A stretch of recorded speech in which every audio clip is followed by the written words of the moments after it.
तो पहले तो सभी को जो जो आपके स्टूडेंट्स हैं उनके लिए मेरी तरफ से बेस्ट विशेस। और जहाँ आपने इंट्रोडक्शन तो दे ही दी है, एक थोड़ा-सा मैं भी अपने बारे में थोड़ा-सा बता देता हूँ। जैसे मेरा नाम राजेश कुमार मोहन है और यूपीएससी में मैंने 2020 वाला जो अटेम्प्ट दिया था सिविल सर्विसेज एग्जामिनेशन, उसमें मेरे को 102 रैंक हासिल हुई और उसके बेसिस पे मेरे को आईपीएस सर्विस एलोकेट हुई and now I am doing my training in Haryana district. तो पहले मैं अपनी यूपीएससी की जर्नी के बारे में आपको बताना चाहूँगा so that you can also learn कि क्या किस तरह से मेरा गया है प्रोसेस। और हर एक आप सभी एस्पिरेंट्स हैं उन वो भी they are also going through a process एक रास्ते से जा रहे हो। कई कई सारे ऐसे स्टूडेंट्स होंगे जो मेरे से रिलेट कर पाएँगे। तो मैंने एमबीबीएस की है। मैंने एमबीबीएस करने के बाद आई डिसाइडेड कि I will go for UPSC. तो यूपीएससी में मैंने स्टार्ट किया तो मेरा जैसे बैकग्राउंड अगर देखा जाए तो एकेडमिकली अच्छा था। तो मेरे को लग रहा था कि it would happen on in the very first attempt. तो मैंने फर्स्ट अटेम्प्ट दिया।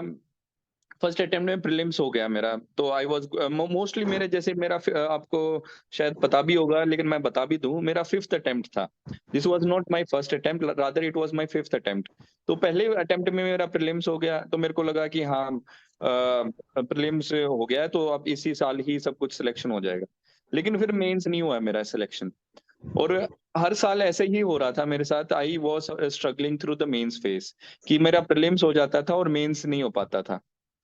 उसका सबसे बड़ा रीज़न ये है कि जो भी हम तैयारी कर रहे हैं, वो इस तरह से तैयारी मॉडल होती है कि प्रीलिम्स फ़ोकस्ड रहती है। हम मेंस के ऊपर इतना नहीं फ़ोकस कर पाते, तो हमें एक प्रीलिम्स वाली स्टेज है वो कवर कर लेते हैं। लेकिन जो मेन स्टेज है, जो कि मेंस एग्ज़ामिनेशन है, जो कि आपकी रैंक डिसाइड करेगी, आपका सिलेक्शन डिसाइड करेगा और इंटरव्यू कॉल डिसाइड करेगी। वो सब कुछ इवन इनफैक्ट लास्ट में जो फाइनल रिज़ल्ट होता है, उसमें भी मेंस के मार्क्स काउंट होते हैं। प्रीलिम्स के मार्क्स काउंट नहीं होते स्टार्टिंग में। तो मेरा ये ओपिनियन है कि इतने साल 4-5 साल की ये जो यूपीएससी जर्नी रही है मेरी, जिसके बाद फाइनली मेरे को 4th अटेम्प्ट में मेरा मेंस भी क्लियर हो गया था, लेकिन मेरा इंटरव्यू रह गया था और 5th अटेम्प्ट में मेरा सारे पार्ट्स क्लियर हो गए। तो मेरा ये ही एक एनालिसिस है कि हमें आपको इस तरह से तैयारी करनी होगी कि हाँ, प्रीलिम्स की कट ऑफ पास हो जाए, लेकिन मेंस के अंदर हमारे इतने अच्छे मार्क्स हों कि आप इंटरव्यू के लिए आपकी कॉल आए। तो मेंस ही आपका रैंक डिसाइड करेगा, आपके सर्विस डिसाइड करेगा और उसके बाद आपका काडर डिसाइड करेगा। तो इस यूपीएससी की जो जर्नी है उसके अंदर ये वाला जो पार्ट है मैं एम्फसाइज़ करना चाहूँगा। इसके साथ-साथ मैं और बताना चाहूँगा कि मेंस में कौन-कौन से चैप्टर्स कौन-कौन से जो सब्जेक्ट्स हैं जो आपके डिफरेंशिएशन करते हैं। डिफरेंशिएशन का मतलब क्या है कि हर एक आदमी जो भी प्रीलिम्स क्वालीफाई करता है कट ऑफ को, उसके बाद वो मेंस लिखता है। अब मेंस लिखने के बाद सभी के अगर देखा जाए कुछ पेपर्स ऐसे हैं जो डिसाइड कर जिनके अंदर variation in marks is huge, यानी कि 30-30, 40-40 नंबरों की वेरिएशन है। इनके अंदर 3 पेपर मैं इंक्लूड करना चाहूँगा। पहला है एसे पेपर। ऐसे पेपर में आपने देखा होगा, विनय जी भी आई थिंक एग्री करेंगे मेरे से कि किसी के 80 70 80 नंबर आ रहे हैं और किसी के 150 नंबर आ रहे हैं। तो there is a huge difference of 6 70 80 marks का डिफरेंस क्रिएट हो सकता है अगर ऐसे को आप स्मार्टली मैनेज करें। सेकंड है ऑप्शनल पेपर। ऑप्शनल के अंदर भी बहुत सारी वेरिएशन है। और थर्ड है एथिक्स पेपर। एथिक्स पेपर में भी 150 से लेके 90 मार्क्स तक की बहुत ज्यादा वेरिएशन है। जनरली जीएस पेपर 1, 2 एंड 3, ये 3 ऐसे पेपर हैं जो कि अगर आप मतलब डिसेंट एनफ तैयारी करेंगे, एवरेज अटेम्प्ट देंगे और एक्सेप्शनल अटेम्प्ट देंगे, उनके बीच में ज़्यादा डिफरेंस नहीं है, 5 या 10 नंबर का ही डिफरेंस है, उससे ज़्यादा डिफरेंस नहीं इस चीज़ के लिए। तो ये मैं इसलिए कहूँगा कि अगर मेंस की तैयारी कर रहे हैं तो इन पेपर्स पे आप थोड़ा-सा ज़्यादा फोकस करें। इसके बाद जैसे कि मैं बताना चाहूँगा जो मेन जो हमारा ऑब्जेक्टिव है आज जो सेशन है उसका एथिक्स के पेपर के बारे में। तो मैं ये बता रहा था कि हमारा इस बार जो सेशन का ऑब्जेक्टिव है कि एथिक्स जो पेपर है उसको कैसे अप्रोच किया जाए और उसको कैसे हैंडल किया जाए। तो जो एथिक्स के लिए पहले तो मैंने एक किताब भी लिखी है एथिक्स मेड ईज़ी। उसके 2-3 पॉइंट्स हैं वो मैं बाद में बताऊँगा इसके बारे में। कि पहले मैंने रीज़न आपको बताना चाहूंगा क्यों लिखी है मैंने ये किताब एथिक्स में डेजी। जो मेरी जर्नी है, मेरी जर्नी अगर आप देखोगे, पहले मैंने एमबीबीएस की है और एमबीबीएस करने के बाद फिर मैंने यूपीएससी की तैयारी की। तो एमबीबीएस में 5.5 साल की डिग्री, मतलब 4.5 साल की डिग्री होती है और 1 साल की इंटर्नशिप होती है। तो डिग्री लेने के लिए 5.5 साल स्पेंड करने पड़ते हैं। अब मेरी तैयारी है, तैयारी में 5th अटेम्प्ट में जाके क्लियर हुआ, तो मेरी एक तरह से सेकंड डिग्री हो गई थी तैयारी करने के लिए।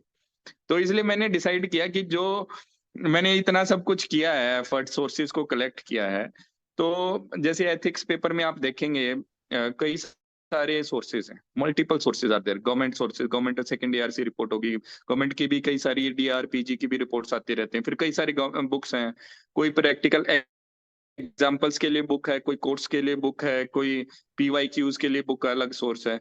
तो अलग अलग जगह पे बिखरा हुआ एक तरह से सोर्स है। तो मैंने डिसाइड किया क्यों ना जो मैंने 5 जो एप्ट मारा है वो दूसरे स्टूडेंट मेरी तरह तैयारी कर रहे हैं और एक सिंगल सोर्स के लिए की कोशिश कर रहे हैं कि एक सोर्स मिल जाए और उसी में सब कुछ मिल जाए। तो उस मंशा से मैंने डिसाइड किया कि हाँ, एक बुक लिखी जाए। मेरे नोट्स भी कंप्रहेंसिंग हो गए थे क्योंकि हर साल मैं मेंस लिख रहा था, लेकिन जैसे 3 साल के लिए मेरा इंटरव्यू नहीं आ रहा था, चौथे में इंटरव्यू भी आ गया था। तो इतने साल मैंने मेंस की तैयारी की, तो मैंने सोचा ये this should be available to all the UPSC aspirants.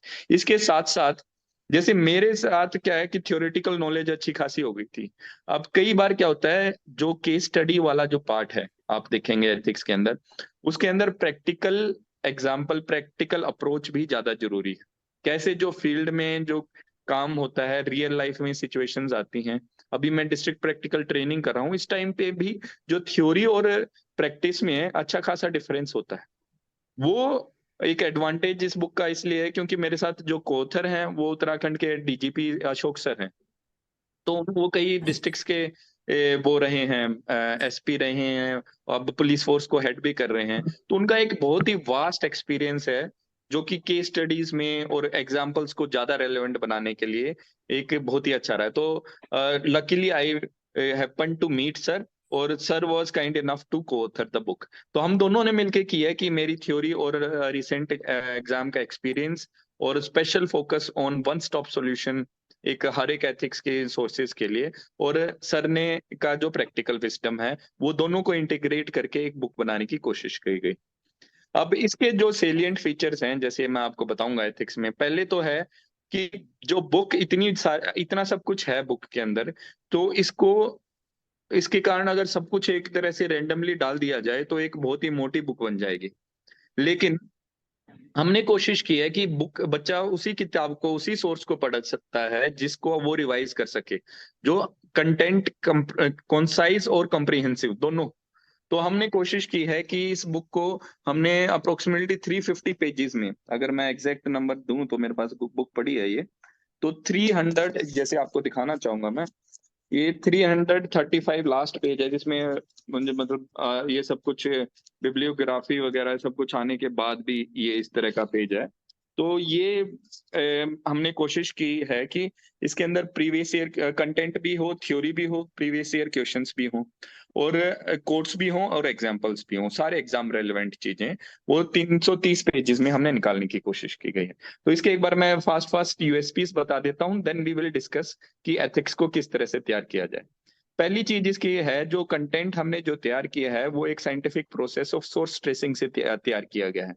What I mean by it is कि जो आप अगर यूपीएससी का सिलेबस देखेंगे और प्रीवियस ईयर क्वेश्चंस देखेंगे तो आपको रियलाइज होगा कि कुछ एरियाज ऐसे हैं जहां से जैसे टर्म होती है सिलेबस की, वो उस टर्म का एक कोई गवर्नमेंट सोर्स का डॉक्यूमेंट होता है, उस डॉक्यूमेंट से एक वो क्वेश्चन बनाए जाते हैं। तो कोशिश की गई है कि प्रीवियस ईयर क्वेश्चंस का एनालिसिस करके और सिलेबस को पढ़ के जो ये सोर्स डॉक्यूमेंट्स हैं उनको ढूंढा जाए, और इन सोर्स को डॉक्यूमेंट्स को ढूंढ के उनके बेसिस उनका कंटेंट अवेलेबल करवाया जाए। दूसरा है कि बिल्कुल एग्जाम रेलेवेंट है ये किताब की, हर एक चैप्टर की जो नंबर ऑफ चैप्टर्स हैं, जैसे second last chapter case studies का है, उससे पहले फ्रेमवर्क फॉर केस स्टडीज है, उससे पहले वाले chapters they are organised along the lines of UPSC syllabus, जैसे यूपीएससी का सिलेबस है, और सब टॉपिक्स भी वैसे ही जो कीवर्ड दिया जाता है यूपीएससी का, ताकि आप हर एक जो कीवर्ड है उसके लिए एक कंटेंट रेलेवेंट कंटेंट, साथ में एग्जाम्पल और कोड आपको अवेलेबल हो, आप उसको पढ़ें और आपको इजीली उसको रिप्रोड्यूस कर पाए। तो इस तरह से इस किताब की ऑर्गेनाइजेशन है। तीसरा इसका यूनिक फीचर क्या है कि हमने ना यूपीएससी का जो पेपर होता है उसके अंदर अगर आप डायग्राम्स, टेबल्स, ये सब कुछ डालते हैं तो उससे है ना आपके मार्क्स ज्यादा आते हैं, आपकी visibility, visible appearance of your answer sheet improves. तो हमने कोशिश की है बहुत कि अच्छे खासे मेन डायग्राम्स और टेबल्स वगैरह इसके अंदर अवेलेबल करवाएं। इसके बाद जो नेक्स्ट यूएसपी है कि हमने एक प्रीवियस ईयर क्वेश्चंस को सभी को, सारे के सारे प्रीवियस ईयर क्वेश्चन दिए हैं अभी तक 2013 से लेके 2023 तक। लेकिन अगर इतने सारे प्रीवियस ईयर क्वेश्चंस अगर हम किताब में दे देते बहुत बल्कि हो जाती। तो हमने डिसाइड किया कि हम रिसेंट 3 इयर्स जैसे 2020, 21 और 22 इसको तो डायरेक्टली बुक में दे देंगे चैप्टर के पीछे, हर चैप्टर के पीछे ईयर वाइज। लेकिन इससे पहले जो प्रीवियस ईयर क्वेश्चंस होंगे उनके लिए क्यूआर कोड अवेलेबल करवा दिया है, जिसको स्कैन करेंगे तो आपको पिछले साल के भी मॉडल आंसर्स मिल जाएंगे। और इसका सबसे यूनिक जो एस्पेक्ट है how to approach case studies वाला है। जो केस स्टडीज हैं वो एक मेजर कंपोनेंट है एथिक्स के पेपर के, जो पार्ट बी होता है एथिक्स का पेपर। और जो केस स्टडीज के अंदर इश्यूज जनरली क्या आते हैं कि हम ना केस स्टडीज को है, हाँ ये इशू ये आ गया, लेकिन एक सिस्टमेटिक तरीके से नहीं सोच पाते कि इसको कैसे डील किया जाए। तो उसके लिए एक फ्रेमवर्क, आपको दिमाग के अंदर एक फ्रेमवर्क होना चाहिए अगर कि हाँ ये केस स्टडी आई तो इसके अंदर हम इस तरीके से इसको सोच सकते हैं कि what is this case study, इसके एथिकल इश्यूज क्या हैं। फिर आप अलग तरह की इंट्रोडक्शन लिख सकते हैं, मल्टीपल टाइप्स, क्योंकि अगर सेम टाइप की इंट्रोडक्शन लिखेंगे तो क्या होगा, वो मोनोटोनस हो जाएगा एक ही पेपर के अंदर। तो कई कई बार आप कोर्ट की इंट्रोडक्शन, कई बार कॉन्स्टिट्यूशन आर्टिकल्स की इंट्रोडक्शन, कई बार आप रिसेंट एग्जाम्पल की इंट्रोडक्शन, कई बार स्टेक होल्डर एनालिसिस की इंट्रोडक्शन। ऐसे नहीं होना चाहिए कि हर एक क्वेश्चन के स्टडी का आंसर आप स्टेक होल्डर के मॉडल के थ्रू दे रहे हैं, ताकि वैरायटी दिखे। तो ये मेरा एक पॉइंट था। ये पहले तो उन्होंने फ्रेमवर्क दे रखा है, हमने कोशिश की गई है। फिर हमने जो एथिकल डिलेमास है उनको डील करने के लिए मॉडल दिए गए हैं। दो तरह के मॉडल हैं इसमें, एथिकल ट्राइंगुलेशन मेथड और एक ethical go no go method. Mostly आप देखेंगे case studies are surrounded around some ethical dilemma. Ethical dilemma क्या होता है कि बेसिकली दो तरह के, दो मोरली राइट चॉइसेस है, उनमें से आपको डिसाइड करना है। तो उसके जब आप किताब पढ़ेंगे तो आपको रियलाइज होगा। तो एक एक ऐसा फ्रेमवर्क है ये कि इसके एक वेल एस्टेब्लिश्ड फ्रेमवर्क है। ऐसे नहीं है कि ये हमने मतलब अपनी तरफ से बनाया गया। ये जो हार्वर्ड के में जो भी एथिकल कोर्स होता है उसके अंदर भी एक ये मॉडल बनाया जाए, एक वेल एस्टेब्लिश्ड मॉडल है जिसके अंदर तीन अप्रोचेस को, जैसे एथिकल ट्राइंगुलेशन मेथड है, तीन अप्रोचेस को, यूटिलिटेरियनिज्म को, डिओन्टोलॉजी को और ये तीन अप्रोचेस को, लीगल मैकेनिज्म को, इनको बेसिस, इन तीनों की बेसिस के ऊपर जो फाइनल रिजल्ट आता है उसके बेसिस पे डिसीजन मेकिंग होती है। एथिकल गो नो गो मॉडल मॉडल जो सिविल सर्वेंट्स के पास जो एथिकल डिलेमा होता है उनको सोल्व करने के लिए मॉडल है। तो ये वाले मॉडल भी बताए गए हैं जो आप देखेंगे। दूसरी फिर फाइनली उसके बाद हमने प्रीवियस ईयर क्वेश्चंस के मॉडल आंसर दे रखे हैं। इसके साथ साथ हमने एक यूनिक फीचर क्या दिया है बुक के अंदर कि आप देखेंगे कि हर एक टॉपर की आंसर शीट देख लीजिए, हर एक टॉपर का अलग तरीका है किसी भी केस स्टडी को आंसर करने का। जैसे कोई क्या करता है कि इस तरह से इंट्रोडक्शन लिखेगा, कोई सीधा फैक्ट्स ऑफ द केस पहले लिख लेता है, कई स्टेक होल्डर एनालिसिस कर लेता। तो मैंने डिसाइड किया कि मेरे कई सारे जो बैचमेट्स, जूनियर्स और सीनियर्स हैं, उनको मैंने क्या किया कि हैंड रिटन बोला कि आप है ना 5-5 case studies, handwritten case studies आप लिख लीजिए और वो आप भेज दीजिए। तो मैं आपको बताना चाहूंगा इसके अंदर, जैसे किताब के अंदर ही मैंने मेंशन किया हुआ है किस किसने कौन।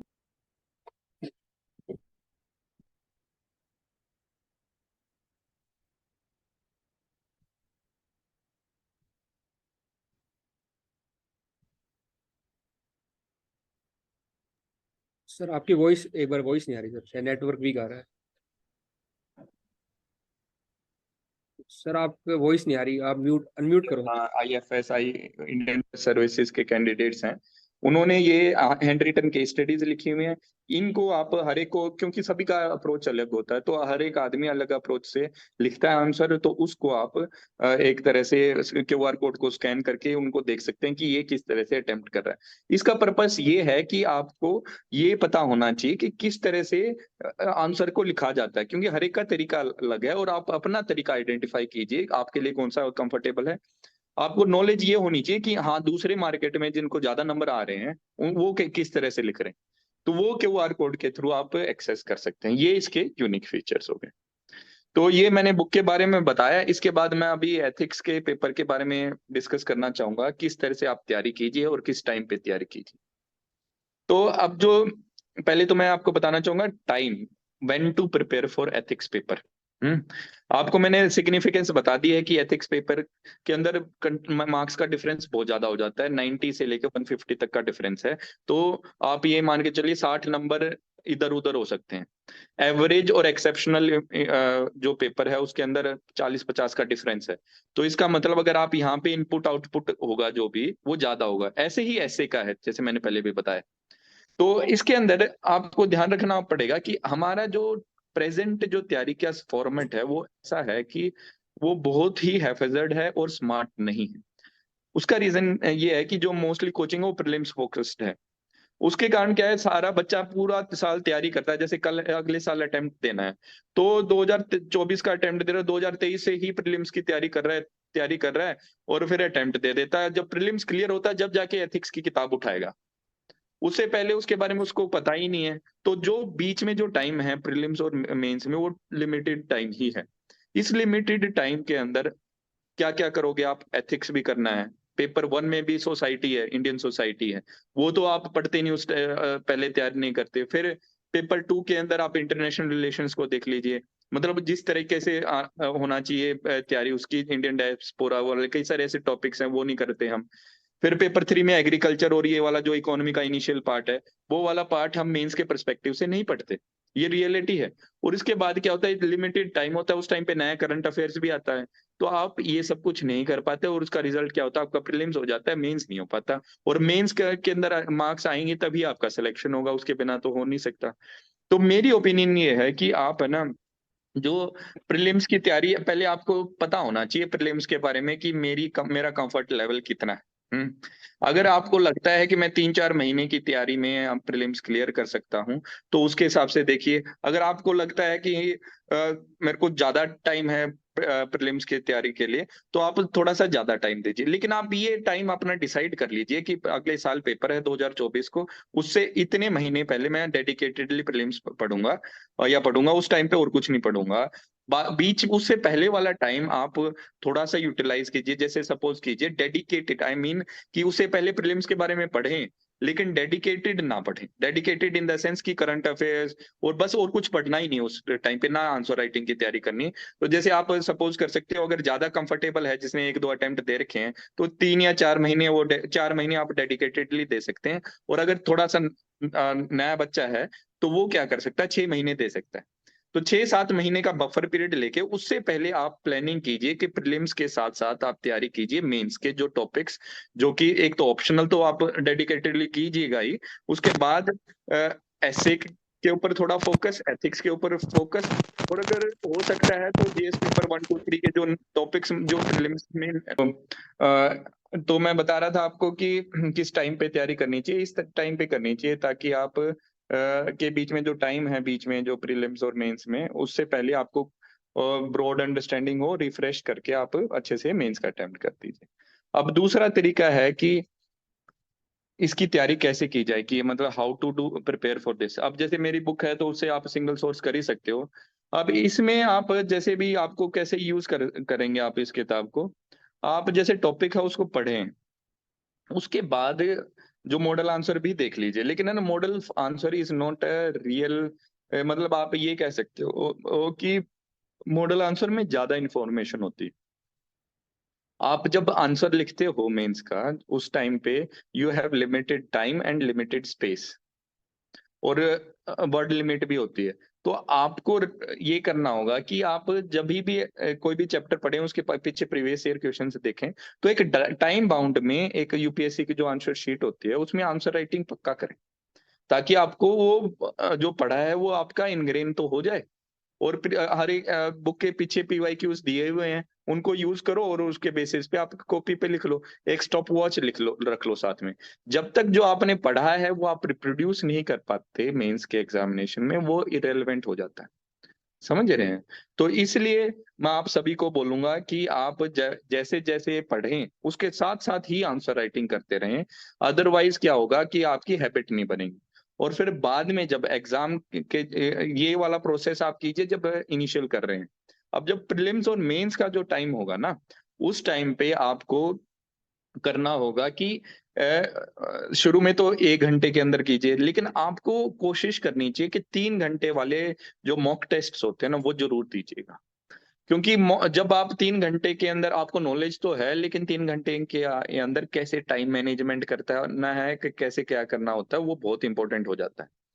टाइम मैनेजमेंट इसलिए भी है क्योंकि एथिक्स के अंदर सबसे ज्यादा वर्ड्स लिखने पड़ते हैं, आप जीएस 1 2 3 4 के कंपैरिजन में। तो सबसे ज्यादा लिखने पड़ते हैं, तो आपको इसी तरीके से टाइम मैनेज होना चाहिए कि आप उस पेपर को पहला तो हमारा ये होना चाहिए कि सारा का सारा जो क्वेश्चन पेपर है वो अटेम्प्ट हो जाए। तभी आपके मतलब दैट इज ए मतलब necessary condition for qualifying this examination these days. अगर आप अटेम्प्ट जो टेस्ट देते हैं वो एक वो मतलब 2 3 4 पेपर तो पक्का दें आप, जो प्रीलिम्स और मेंस के कारण।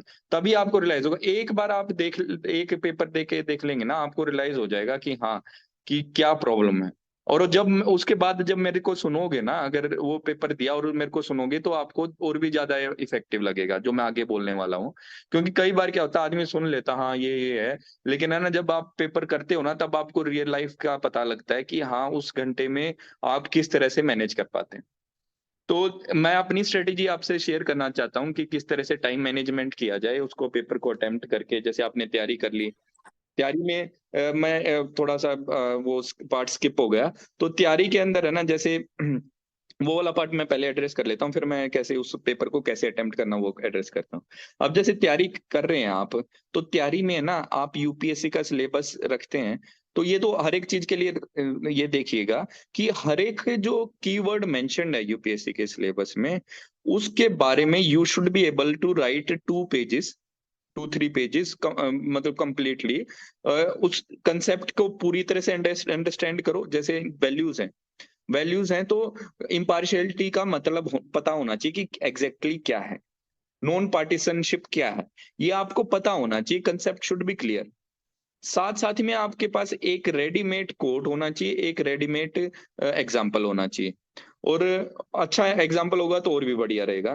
तो ये 3 चीजें आपके हैंड में होनी चाहिए जब आप तैयारी कर रहे हो। आप जब तैयारी कर रहे हो, आप सोचो कि हाँ, इम्पार्शियलिटी पे क्वेश्चन आ गया, तो मैं ये लिखूंगा और ये एग्जाम्पल यूज करूंगा, और ये सब कुछ ये वाला जो केस स्टडी है तो केस स्टडी यूज करूंगा, ये कोट यूज करूंगा, और ये इसका वो है। तो अगर आप इस तरह का फ्रेमवर्क से तैयारी करेंगे, तो आपके जो माइंड की एसेसिबिलिटी इंक्रीज हो जाएगी। क्या होता है कि एक्चुअली जब हम एग्जाम देने जाते हैं ना, तो हम क्वेश्चन पढ़ते हैं, तो आपको सोचने का टाइम, अगर सोचने लग जाते हैं ना ज्यादा देर तक, मतलब सोचने का चलो 1 मिनट तो ठीक है, उससे ज्यादा टाइम लगाते हैं ना, तो आपका टाइम मैनेजमेंट बिल्कुल स्पॉइल हो गया। तो आपके अंदर पहले से ही रेडी होना चाहिए कि मेरे को यहाँ पे रिसर्च नहीं करनी, I have to write a very good answer to get good marks. तो ये नहीं करना कि इसके डेप्थ में जाके और एक ही क्वेश्चन के कारण सभी चीजों को स्पॉइल करते हैं। आपको ये क्लियर होना चाहिए कि वहां पे एग्जामिनर चेक करेगा, वो ही विल जस्ट लुक कि इसको के कीवर्ड क्या है, जो भी क्वेश्चन पूछा है उसका कीवर्ड क्या है, वो ढूंढेगा पहले तो, कि ये चीज क्या है। उसका 3-4 लाइनें होती हैं, उन्हीं से ही उसको पता लग जाता है इसको बच्चे को अगर वो उस 3-4 लाइनों के अंदर उसका जो कीवर्ड आ जाता है तो उसको पता लग जाता है, हाँ, इसको कंटेंट कांसेप्ट पता है या नहीं पता है। फिर उसके बाद देखेगा इसका कोई एग्जांपल कैसा है, कोट कैसा है, ये एग्जांपल और कोट जो पूछा है उससे लिंक्ड है कि नहीं, वैसे ही और ही कोई एग्जांपल दे दी और ही कोई कोट दे दी। तो इनके बेसिस पे प्लस कोई डायग्राम है दिखने में और किस तरह से लिखा गया है, तो इनके बेसिस पे वो मार्क्स देगा। तो आपकी तैयारी भी इन्हीं के बेसिस पे होनी चाहिए कि आपके दिमाग में एक स्ट्रक्चर होना चाहिए कि अगर डायग्राम बन सकता है तो डायग्राम बना दें या फिर इस तरह का एग्जांपल कोट ये सब कुछ आप दे दें। तो इसी तरीके से आप तैयारी कीजिए। फिर उसके बाद अब ये हो गया तैयारी के लिए। तैयारी मेरे हिसाब से आई एम टेलिंग यू एक लाइन में आपको बोलना चाहूंगा कि आप तैयारी कैसे करें। तैयारी ऐसे करें कि आपके मेंस के अंदर ज्यादा मार्क्स आए। ये इस सोच के हिसाब से तैयारी कीजिए, ये सोच के हिसाब से तैयारी मत कीजिए कि इसकी रिसर्च में इसकी जड़ तक पहुंच जाना है और इसके अंदर ये वाला जो बिल्कुल वेग सी चीज है, बिल्कुल पेरिफेरल चीज है, उसको आप इकट्ठा कर रहे हैं, उसके बारे में रिसर्च मारते जा रहे हैं, उसको ढूंढता ये जा रहे हैं। उसमें this is not a PhD thing कि आप पीएचडी कर रहे हैं और एक रिसर्च पेपर लिख रहे हैं। एक कॉम्पिटिटिव एग्जाम है, उसके लिए आप तैयारी कर रहे हैं। उसकी सक्सेस और फेलियर डिसाइड होगी कि आपने जो मार्क्स जो आपने लिखा है उसके बेसिस पे कितने मार्क्स मिलते हैं। तो उसी माइंडसेट से आप तैयारी करेंगे तो अच्छी तैयारी मानी जाएगी। ये हो गया मेरा जो बेसिकली सम ब्रीफली आपका को कि कैसे आप तैयारी कीजिए। और ये वाला चीज दूसरे पेपर्स के लिए भी इफेक्टिव है। अब टाइम मैनेजमेंट जब पेपर को कैसे अटेम्प्ट करें। अब टाइम मैनेजमेंट आप अपनी जब 3-3 घंटे के पेपर देंगे ना तो अपना कंफर्ट लेवल ढूंढ लेंगे तो आपको पता लग जाएगा। मेरे केस में मेरी जो स्ट्रेटेजी थी इसके अंदर क्लियर थी। एथिक्स के पेपर के अंदर सबसे पहले मैं केस स्टडीज हैंडल करता था जो कि पार्ट बी है, और फिर उसके बाद पार्ट ए का फर्स्ट क्वेश्चन से स्टार्ट करता था, पीछे से नहीं स्टार्ट करता था। इसके रीजन ये थे कि पार्ट बी केस स्टडी एक तो लेंदी होती है केस स्टडीज, और दूसरा बात ये है अगर कई बार क्या होता है लेंदी पेपर है और केस स्टडीज मतलब ज्यादा मार्क्स की भी है, तो कई बार क्या होता है कि लास्ट में टाइम कम रह जाता है, क्वेश्चंस ज्यादा रहते हैं, 2-3 क्वेश्चंस रह जाते हैं और टाइम आपके पास चलो 20 मिनट में, मतलब आपने चाहिए कितनी तैयारी कर ली, मतलब ये रियल लाइफ सिचुएशन आ सकती है। You should be ready for this thing कि मतलब जो आप स्टैंडर्ड टाइम एक क्वेश्चन के लिए 8-9 मिनट रखते हैं उससे कम आपका मतलब रहता है। तो आप क्या करें कि अगर आप केस स्टडी होगी ना तो आपका थॉट अगर लास्ट में या तो एक थ्योरी का पेपर है क्वेश्चन है या एक केस स्टडी है, तो ये दो सिचुएशन सोच लेते हैं। अगर कोई केस स्टडी होगी उस टाइम पे तो आप केस स्टडी इतनी लेंदी होती है उसको पढ़ के ना आपका थॉट ब्लॉक हो जाएगा कि क्या करूं क्या करूं, और आप एंग्जाइटी में हो जाएंगे और उसको केस स्टडी को सही तरह से समझ भी नहीं पाएंगे और उसको एड्रेस भी नहीं कर पाएंगे। यही अगर पार्ट ए का कोई क्वेश्चन होगा ना थ्योरी का क्वेश्चन कि what is impartiality, what is probability in governance, तो आपको पता है डेफिनेशन पता है तो आप सीधे डेफिनेशन लिख सकते हैं और उसको जल्दी से खत्म कर सकते हैं। तो इसलिए आपका बिल्कुल डिजास्टर होने से बच सकता है अगर आप केस स्टडीज पहले अटेम्प्ट करेंगे। केस स्टडीज के अंदर अगर लास्ट में 10-15 मिनट में अगर 2 केस स्टडीज आपको अटेम्प्ट करनी है तो वो आपका मेंटल प्रोसेस, एक तो एंग्जाइटी हो जाएगी कि मेरा बहुत बहुत ही कम लिमिटेड टाइम है और उसके केस स्टडीज के मार्क्स भी ज्यादा हैं, और साथ साथ में आपका थॉट ब्लॉक हो गया, आप क्वेश्चन को समझ ही नहीं पा रहे हैं केस स्टडी में क्या है।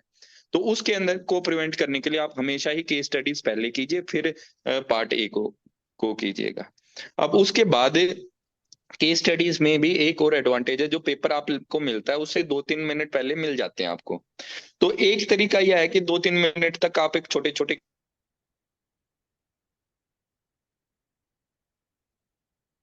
2 मिनट में अगर आप एक पूरी केस स्टडी को पढ़ लेंगे और उसका फ्रेमवर्क बना लेंगे ना, तो वो केस स्टडीज है ना जो टाइम आपने प्रिस्क्राइब किया हुआ है हर एक क्वेश्चन के लिए उससे पहले ही अटेम्प्ट हो जाएगी। तो ये एक एडवांटेज होगा आपका इसके बाद। तो सबसे पहले आप केस स्टडीज, और एक तीसरा रीजन मैं जो आपको बताना चाहूंगा केस स्टडीज को पहले करने का, ये कि जब हम आप शुरू में मॉर्निंग में स्टार्ट करते हैं तो माइंड फ्रेश होता है, तो नए नए आइडियाज आते हैं। आप कितनी भी तैयारी कीजिए आप केस स्टडी को 100% प्रिडिक्ट नहीं कर सकते उस टाइम पे। तो इसलिए आपको है ना फ्रेश माइंडसेट चाहिए उस टाइम पे, तो इसलिए आप केस स्टडीज पहले करें।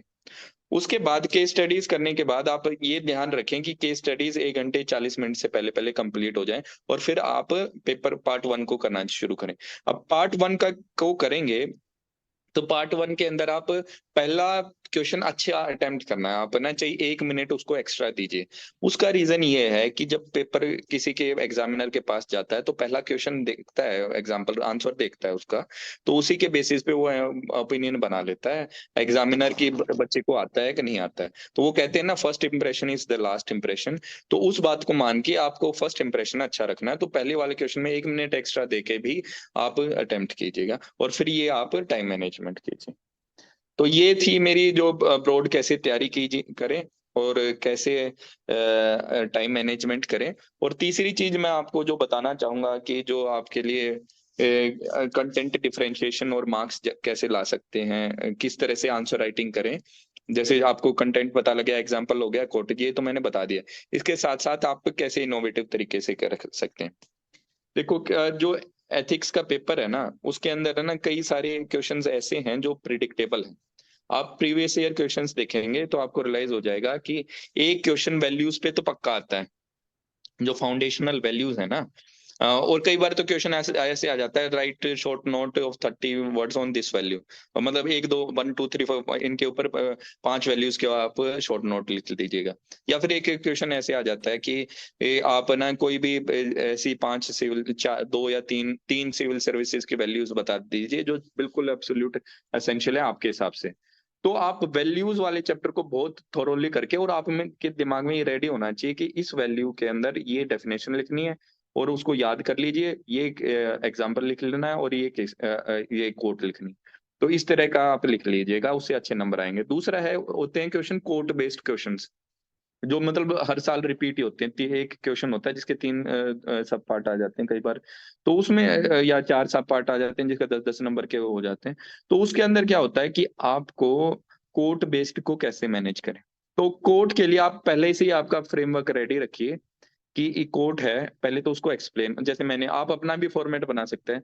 जो कोट है, ऑथर है, तो उसमें आप पहले पैराग्राफ में उसको एक्सप्लेन कीजिए कि the author is trying to say this, इसका मीनिंग ये। हम्म। फिर उसको एक एग्जांपल से सब्सटेंशिएट कीजिए।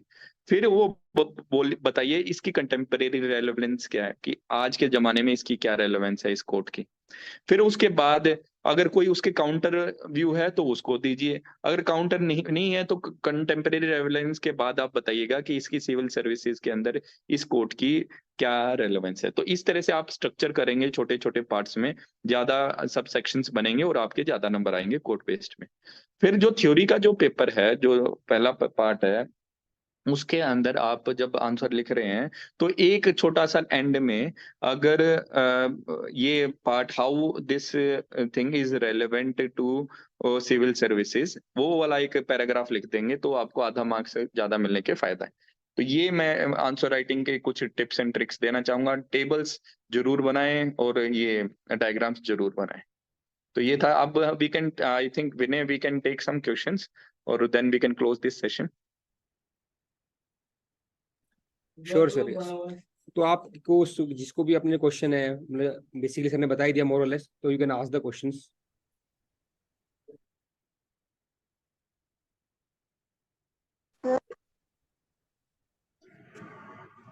ये सभी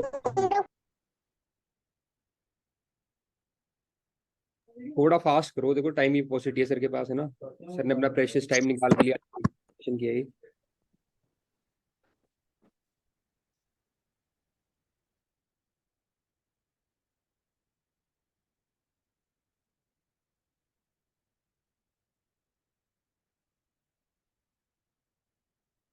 केस स्टडी का आंसर कैसे स्टार्ट करें।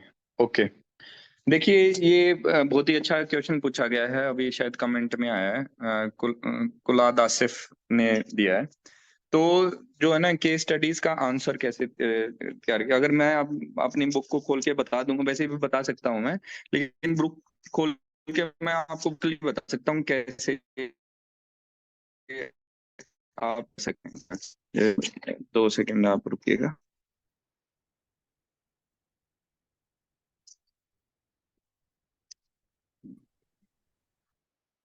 तो आपकी इंट्रोडक्शन हो सकती है। तो इंट्रोडक्शन है ना, जैसे मैंने कोशिश की है, 7 तरह की इंट्रोडक्शन हो सकती है। तो मैं आपको ना ये 7 तरह की इंट्रोडक्शन इसलिए बता रहा हूँ कि ये नहीं है कि आप, जो क्वेश्चन होंगे आप कोशिश की सकते हैं कि इंट्रोडक्शन स्टडी पढ़ोगे तो आपको रियलाइज होगा इनमें से कौन सी स्टडी है। पहली तरीका है जो mention the facts of the case, जो केस है उसके फैक्ट्स को आप मेंशन कर सकते हैं। तो उसमें अगर आप फैक्ट्स को मेंशन करेंगे तो ये वाली जो अप्रोच है ना, ये उनके लिए है जिनके लिए आपको समझ में ही नहीं आ रहा कि ये केस स्टडी क्या है और इसके अंदर क्या एथिकल इशू है, तो फैक्ट्स ऑफ द केस से आप राइट करना शुरू कर देते हैं। ये वाली मैं रिकमेंड नहीं करता कि इतनी ज्यादा यूज की जाए, लेकिन इसको आपको पता होना चाहिए कि बच्चे यूज करते हैं इसको।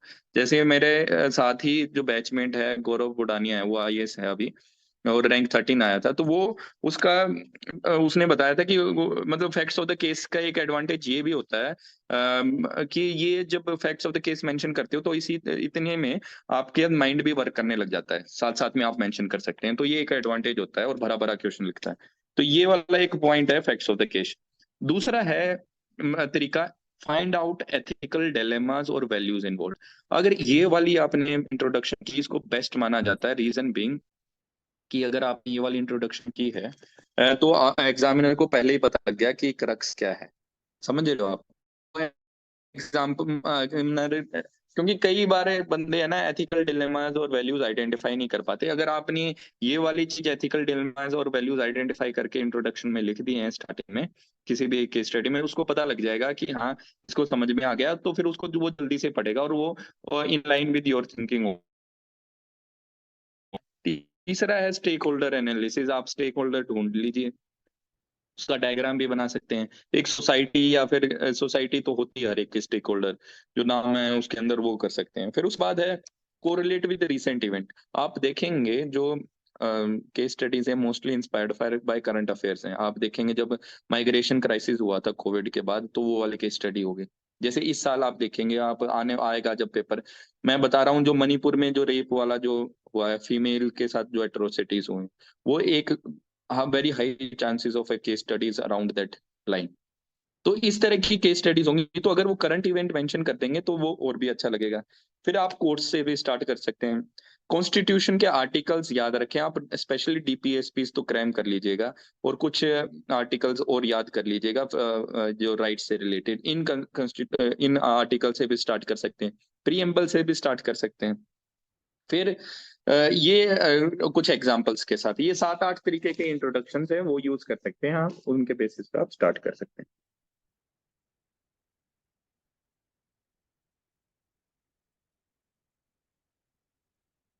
सर एक क्वेश्चन और है चैट में। हैं। हाँ मैंने देखा है कि ये ना कई बार है ना, यही मैं आपको बताना चाह रहा हूँ कि यही कंटेंट कंसेप्चुअल, कई बार क्या होता है आदमी है ना इतनी सारी एथिकल डिलेमास लिख देता है, और है ना वो होता है कि जो मेन जो आपको ये आइडेंटिफाई करना जरूरी है कि ये केस स्टडी मेनली किसके बारे में। चलो एक केस स्टडी में 3-4 इश्यूज तो होते हैं, ऐसे नहीं होने चाहिए 10 इश्यूज हैं, लेकिन आपको ये पता होना चाहिए मेन एथिकल इशू क्या है। ये माइग्रेशन से रिलेटेड है, हम्म, या फिर ये जस्टिस से रिलेटेड है, या नीड या ग्रीड वाली डिबेट है, एनवायरनमेंट से रिलेटेड है, कॉर्पोरेट से रिलेटेड है, जो सीएसआर से रिलेटेड है, या फिर इसे ये कॉर्पोरेट गवर्नेंस से रिलेटेड है। तो ये आपको एक बार जो मेन थीम है वो तो आइडेंटिफाई, करप्शन से रिलेटेड है, ये तो आइडेंटिफाई करनी ही पड़ेगी। उसके बाद दूसरे वाले चीजेस को करो, लेकिन ये वाली चीज को आइडेंटिफाई करेंगे तो उसके बाद आपका जो कह रहे हो कि ये मतलब कई सारे नहीं हो पाता कि मतलब एथिकल, बहुत सारे एथिकल डिलेमा है, तो उनको कैसे करें। और दूसरा जो आपने पूछा शुरू में कि मोनोटनस कैसे ना, मोनोटनी है जो केस स्टडीज की, उसको कैसे ब्रेक किया जाए। उसका यही तरीका है कि हर एक केस स्टडीज की इंट्रोडक्शन अलग हो। आप समझ रहे हो? तो अगर एक ही तरह की इंट्रोडक्शन आप देंगे तो एक तो ये तरीका है कि एक तरह की दोगे, और एक अलग अलग तरह की इंट्रोडक्शन, तो अगर वो एग्जामिनर पढ़ रहा है तो मोनोटनी आ जाएगी। और दूसरा तरीका क्या है कि आप कह रहे हो हमारे लिए भी मोनोटनस हो जाती है, लेकिन आपको ये एक्सेप्ट करना पड़ेगा कि जो है ना केस स्टडीज में क्या होता है, मेरिट और डिमेरिट पूछ लेते हैं, हाँ, ये सब कुछ रहता है। हम है ना तैयारी इस रिसर्च मेंटेलिटी से करते हैं कि ये इसके अंदर कोई एक्सेप्शनल चीज लिखेंगे हम, और एक्सेप्शनल के कारण वो एग्जामिनर इम्प्रेस हो जाएगा और उसी के कारण सारे नंबर दे देगा। हाँ, वो हम ना कुछ ऐसा ढूंढने की कोशिश करते हैं, ऐसा लिखने की कोशिश करते हैं, लेकिन मेरे हिसाब से मोनोटोनिटी तो this is by default is going to happen. अगर आप किसी हर एक चीज के अंदर आप कहेंगे आपने ना 3 डिसीजन लिए हैं, इसके अंदर मेरिट और डिमेरिट बताइए, 2 केस स्टडीज इस तरह की है, तो आपको तो मोनोटोनिटी तो दिखानी होगी ना, मेरिट और डिमेरिट लिखने में तो होगी मोनोटोनिटी। तो आप ये सोचिए कि आपको मार्क्स गार्नर करने हैं, जितने ज्यादा मेरिट डिमेरिट वाले लिखेंगे उतने ज्यादा मार्क्स मिलेंगे इसके अंदर, और जितने डायमेंशन टच होंगे। तो आप उस मेंटेलिटी से अप्रोच करेंगे कि एवरेज अटेम्प्ट करके, कोई एक्सेप्शनल आइडिया की खास जरूरत नहीं है, लेकिन ये है कि मोनोटोनिटी तो है, लेकिन इसको हम मार्क्स के लिए कर रहे हैं और इसी के लिए हम तैयारी कर रहे हैं। तो अगर आपको पढ़ने से वो मोनोटोनिटी आ रही है तो उसको आप ये मान लीजिए this is a part of preparation, और आपको इसको हैंडल ही करना पड़ेगा। आई थिंक ये एड्रेस हो जाना चाहिए। लेकिन ये जो मोनोटोनिटी है ये आपके लिए होनी चाहिए, लेकिन एग्जामिनर के लिए तो हर एक थोड़ा सा अलग तरीके से लिखो ताकि वो थोड़ा सा ज्यादा नंबर मिले देगा। चलो ठीक है, आई थिंक मेरा भी थोड़ा सा टाइम हो रहा है। आई थिंक बहुत ही अच्छा लगा इसके अंदर। विनय जी आपने मेरे को किया, और मैं आप सभी को बेस्ट विशेस दूंगा कि आप तैयारी कीजिए। देखो यूपीएससी की तैयारी ऐसी है कि वो मतलब टाइम कंज्यूमिंग भी है, स्ट्रेसफुल भी है, मेंटल स्ट्रेस सबसे ज्यादा होती है। तो उसको आप मैनेज कीजिए, और सक्सेस, एक और बात बोलना चाहूंगा कि अगर इसमें सक्सेस होगी तो इतनी अच्छी पोस्ट तो मिल ही रही है, लेकिन अगर इसमें आप फेलियर हो जाते हैं तो बिल्कुल जीरो वाला तो सिस्टम ना मानिए आप। अगर कई सारे ऐसे हैं जो क्लियर नहीं कर पाते और अपनी लाइफ में बहुत ही अच्छा करते हैं, उसका रीजन ये है कि जो इसकी तैयारी इस तरह से मॉडल्ड है कि आपको देश दुनिया के बारे में पता लग जाता है कि क्या चल रहा है। तो आप जो भी अपनी फील्ड है, स्पेशली प्राइवेट सेक्टर में, तो आप जो बिना तैयारी के कर रहे हो और विद तैयारी कर रहे हो, तो आप थोड़े से जो बिना तैयारी के कर रहे हो उनसे बेटर ही करते हो ओवर 5-10 ईयर्स। हाँ ये सच है कि आपके करियर में एक ब्रेक है, और गवर्नमेंट सर्विस में वो वाला ब्रेक, अगर दूसरी गवर्नमेंट सर्विस कर रहे हैं तो वो आपको थोड़ा सा हॉन्ट करेगा, लेकिन वो एक रिस्क तो है ही इस तैयारी के साथ। तो ये एक कैलकुलेटेड रिस्क है जिसके रिटर्न्स बहुत ही अच्छे हैं, तो आप अच्छे से तैयारी कीजिए और लेकिन स्ट्रेस ना लीजिए। ठीक है, best wishes and thank you so much Vinay. बाद में ऐसे भी मेरे को टाइम मिलता गया तो I will keep in the students जब भी हो सकता है। और एथिक्स के बारे में कुछ दूसरे सर को भी मैं रिक्वेस्ट करूंगा कि एक सेशन लें इस चीज के बारे में। Thank you very much sir, आपने टाइम So निकाला। with this, I will close and thank you so much, every.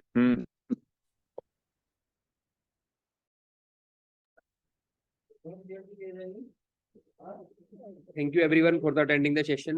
और एक बात और अनाउंसमेंट है, मतलब कि है ना, सर ने तो आपको बता ही दिया कैसे अप्रोच करना है, लेकिन उसके बाद भी एक हम कोर्स लेके आ रहे हैं एथिक्स का, जिसमें मतलब कि पूरी लाइव क्लासेस होंगी, और जो बच्चे वो कोर्स को अटेंड करेंगे उनको जो सर की बुक है वो तो हम फ्री प्रोवाइड करेंगे, और बाकी क्लासेस आपकी लाइव रहेंगी, है ना, जितनी भी टर्मिनोलॉजी उनको डिस्कस किया जाएगा, केस स्टडी डिस्कस होंगी, PYQ डिस्कस होंगे।